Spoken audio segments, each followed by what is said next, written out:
ইনকিলাব মঞ্চের আহ্বায়ক শরীফ ওসমান হাদি হত্যাকাণ্ডে গভীর উদ্বেগ প্রকাশ করেছে জাতিসংঘ। একই সাথে এই হত্যাকাণ্ডের প্রকৃত কারণ উদ্ঘাটনে বাংলাদেশ সরকারকে দ্রুত, নিরপেক্ষ এবং স্বচ্ছ তদন্তের আহ্বান জানিয়েছে সংস্থাটি। Protests have erupted in Bangladesh after the killing of Sharif Osman bin Hadi.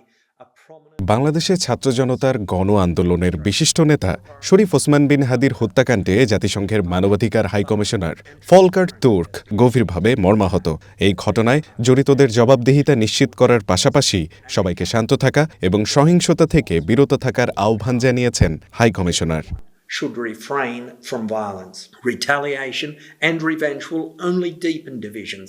প্রতিশোধমূলক কোনো পদক্ষেপ কেবল বিভেদকে আরও গভীর করবে এবং সবার মৌলিক অধিকার ক্ষুণ্ণ করবে বলে সতর্ক করেন তিনি। বিবৃতিতে আরও বলা হয়, আগামী ফেব্রুয়ারিতে জাতীয় সংসদ নির্বাচনের আগে জনজীবনে গুরুত্বপূর্ণ ব্যক্তিদের নিরাপত্তা নিশ্চিত করতে সরকারকে প্রয়োজনীয় এবং কার্যকর ব্যবস্থা নিতে হবে।